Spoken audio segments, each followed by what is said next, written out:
Hello everybody, this is Shockling 1000 here reporting for duty, welcoming you back to another episode of The Legend of Zelda, The Wind Waker HD. As you can see, the skies have actually looked a lot different now from when I last did an episode, or ended here, in the last episode. Because you can see it's reaching sunset now. But anyway, in the last episode, we left our home of Outset Island, got ourselves the sword and the shield, and also the hero's clothes obviously. And we started our journey on this pirate ship, following that pirate over there known as Tetra. And sorry in case the light is actually like shining in a bit, because obviously the camera, some areas may not look a bit too brilliant at the moment. But anyway, in this episode we have a little things to actually do here. We got yet more tutorial. We have to walk into this door and go below deck. And yet, that there is Miss Tetra's cabin. We're not allowed to go in there apparently. So we have no choice but to go downstairs in here. And I think this guy's name is Nico. Oh, well now. Ahoy there, Shabby. As of today. Oh God. Gonna never do that again. I am your superior, Nico. Yeah, I was right, it was Nico. Now, I promise I'll go easy on you, so you do as I say, okay? Right. Now, first off, you have to take the test all new pirates have to take. It's a bit of a doozy, so get ready. You watch everything I'm about to show you real careful, like so you can cram it into your no doubt mushy shabby brain. Right. What he's going to show you is a little mechanic that I think has happened in every single Legend of Zelda game. If not, then maybe this was the first. First off, you got to press this switch. This is the only easy part. Right, I'm going to try and change the picture a bit, because at the moment the screen is not looking that well on my iPad.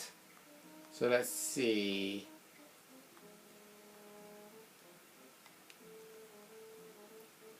Right, okay, that looks okay at the moment, 25. Just walk up to it and tilt the left stick to step onto it. Presto, switch pressed. So yeah, you automatically jump on the switch and it activates these platforms. Then he tells you something else. Now check it out, after the platforms face up from the floor, you've got to jump on them. Good jump. But you can't do it again. Okay, so I was able to jump to this first one myself, but that next one is too far, right? That's when you gotta do this.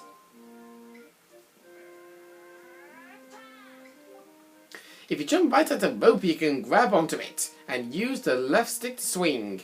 Swing until you get close enough to the next platform and then press A to let go and jump to it. So do you think you get how to do it? You have to swing from platform to platform to try and get to the entrance of that room over there. Here's the problem though, Sherry. The platforms only stay raised for a little while, so if you don't get there by the time they drop, you have to start over. And what I don't get is, how the heck did he get over there with the camera facing that way? That's what I don't get. It will probably take you at least 1 year before you're good enough to make it all the way here. One rough year. One tough year full of bumps and bruises. Of course, if you manage to do it faster, I'll reward you. Now give it a try. This ought to be good for a chuckle or two. You sure? Right, so what's best to do? Lower the platforms first, then raise them again. Right, so same thing again. You got to practice the art of jumping after rolling. So next thing you gotta do is down there. And believe me, this mechanic of swinging, you do have to do this time after time. And I'm not even gonna bother trying to land on that. Can I make it? Oh, only just. What? You did it already? I'm I'm proud to have you as my underling. I wonder if it's okay to just give that to him. I don't see why not. I doubt I'll get busted. Alright, Chubby, I'll tell you what. You can have the treasure in that chest over there. It's your reward for the great and generous Nico. Hurry and take it before someone comes. So yeah, we go to this treasure chest, and the first time that anybody would often get to say in this game is, you got the thing! You got the spoils bag. This item will let you carry unknown items that you actually discover on your journey. You can hold up to 8 kinds of items. Press the Y, X or R button on... So press Y, X or R on the item screen to see what's inside. And as soon as you do that, you get a call from Tetra. Hey Lang, we've reached the Forsaken Fortress. Hurry and get up here. Well, talk about bossy. But I don't want to do that just yet. You can pick up these barrels and you can throw them and you can get 3 rupees out of them. Well, some of them. Okay, just something I wanted to point out. Okay, enough of that. Gah, but there's still so much stuff I have to teach you. This is so lame. Ah well, I guess I can wait until you finish whatever it is you have to do. Yeah, believe it or not, there is actually another thing that Nico has to teach you that he's not yet taught us. And it will come important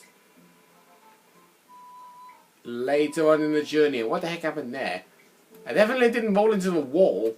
But yeah, you noticed that when he was outside earlier on, it was sunset. At the end of the previous episode, it was pure daylight. And as we walk out the door, it's now night. Hey, Link, I'm up here. Right, so yep, you have to climb this ladder. And by the way, you see, all we can see at the moment is a rock. But if you climb the ladder, you can see there is land over there and also broken ships all over the island. And look, you can even see the bird. What were you doing with Nico?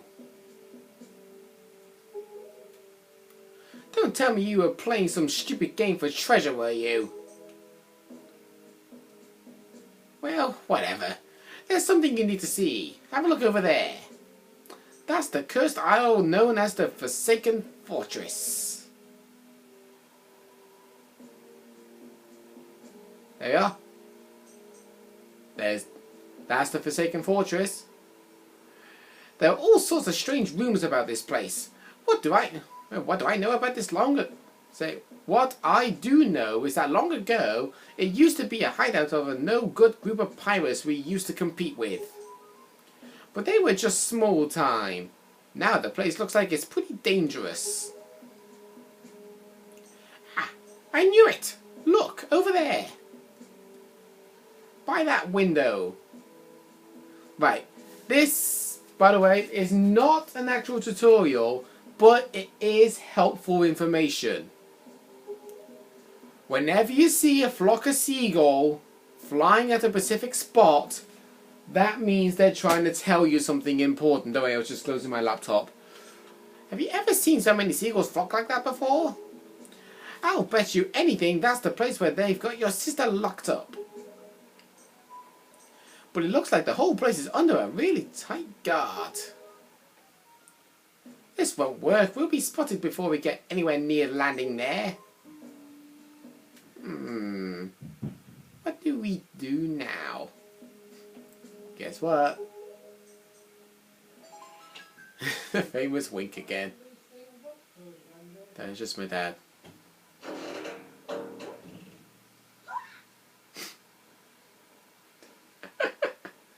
Honestly, it's like he had no idea he was even put in there. Look, don't struggle. If you really want to get into that dangerous place, this is the only way to do it. Trust me. We pirates do this all the time. Don't worry about it. It's just a piece of cake. Is everybody ready? Never you fear, kid. We're pros. We're going to launch you good. Really? So 3, 2. Don't even actually get weird faces every time.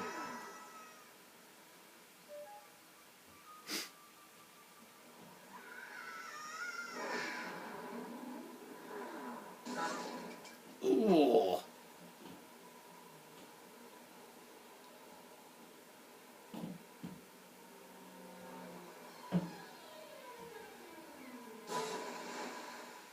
Ow.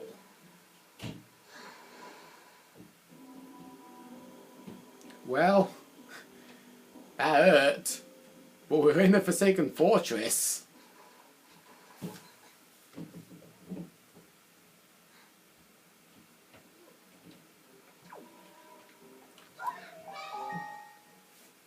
Right. Your sword landed all the way up there. Shoot, I'm sorry, I apologise. I guess my aim was off by a little bit. Little bit. Come on, we was nowhere near the window. Look at your face, priceless. Yep. This is another little thing. I slipped this stone into your pocket just before we fired you over there. It's no ordinary stone either. I can see what you're doing through this stone, and obviously you can hear me through it. So if you see the A button flashing on the screen, you'd better press that button. I've put the stone on your quest status screen. Use the right arrow on the item screen to take a look. It's pretty basic. Hey, but listen carefully. I need this back after you save your sister, so don't go losing it, you understand? Oh, believe me, we won't. Alright then. Down to brass tacks. The courtyard is awish with searchlights, so they'll see you right away if you just go charging in. Better think it through. So yeah, what we have to do here is a little strategic maneuvering. You pick up a barrow, and already you put it over your head. Whenever you see these searchlights going towards the spot where you're currently standing, you need to stop moving pronto. Because if you're moving when in the light, they will spot you. And trust me, you do not want to get spotted early on in the game. Right, so stop. God, that was a tight spot. Right, we've got these red rupees right here for you to grab. Oh god. Oh god, oh god, oh god, oh god. Right, okay, I'm safe. Okay, so we drop the bucket now and we walk into this door. And believe me, if you do get spotted, you'll get taken into a little jail house, but you are able to escape. And oh god, these guys. Those are the most annoying enemies to actually deal with in the game. These are rats. They obviously won't run straight towards you now, but trust me, they do later on. Right. Which way should we go first? I think we should go this way. And, oh god. Got some enemies here. Oh god, there's another one there. Good thing I saw him. Right, you gotta be careful because when you're moving, you will hear that. When you hear that, you need to stop straight away. Otherwise, they will catch you. They will often do that when you're moving in their light, even when their back is turned.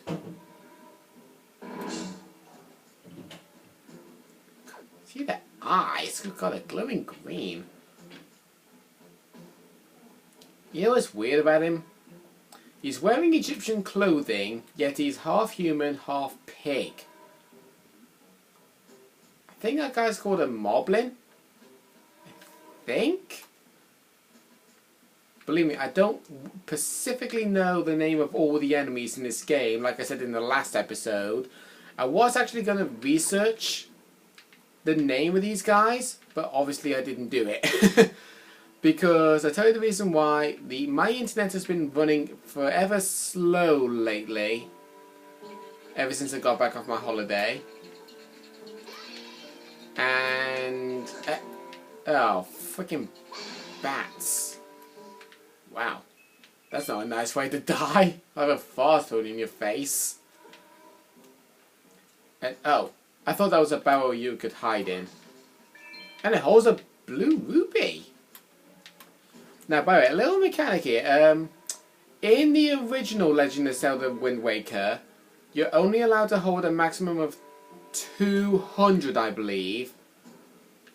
And you can see, I'm actually holding on to 205 at the moment. So I think the maximum you can hold at the moment is 500 rupees. Now, this room here. You got that statue thing on top of this door. Wherever you're moving, that you saw there will look down directly at your location and it will try and laser you.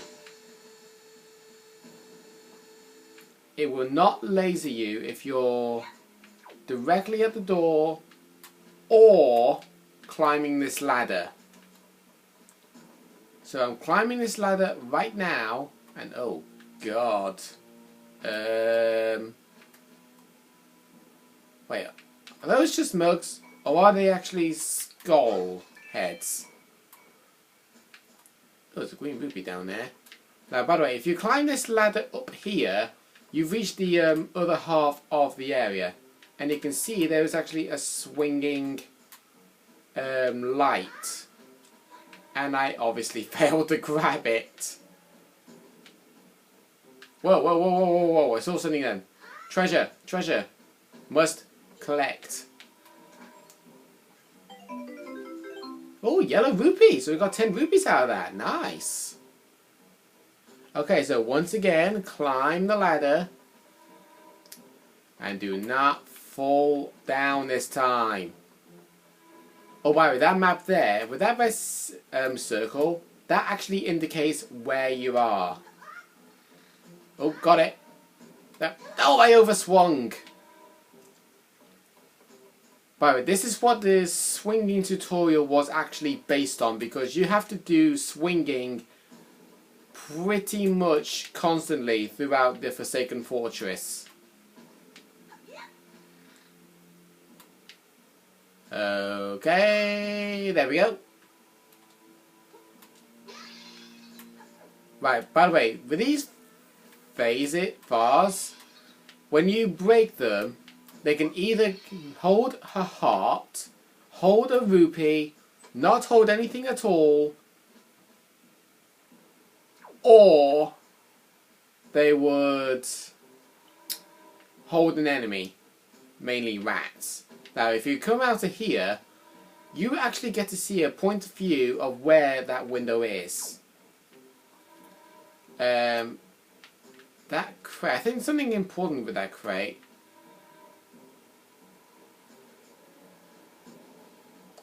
Right. Oh. Aha! I've got it, Link.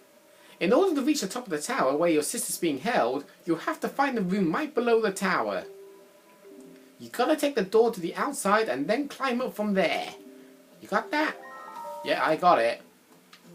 So yeah, what you saw in that camera angle there was that obviously that door there, that door actually takes you to where you need to go. But I'm not going to go that way. Instead, I'm going to go back into this door.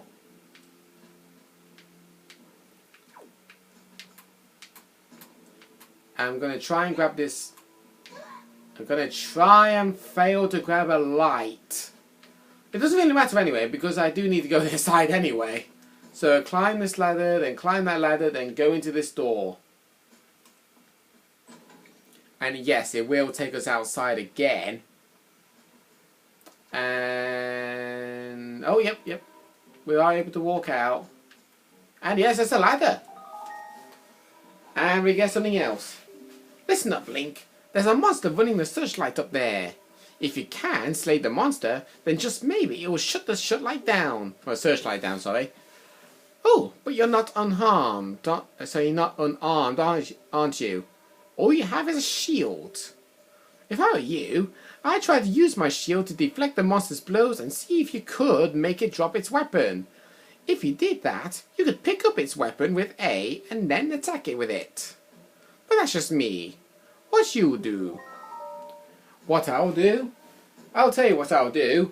I'll actually end the episode off here because we've gone over the 20-minute marker. So, without our sword and going through the most dangerous place in the whole entire game to rescue our sister, we have to end things off here. And look, you can actually see the pirate ship right there.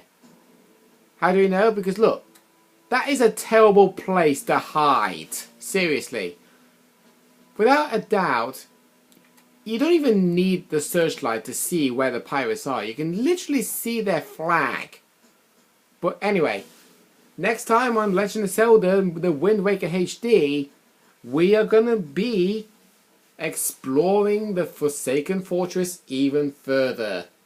And obviously I will tell you the name of those enemies I actually encountered in the previous episodes, okay? I'll see you guys next time.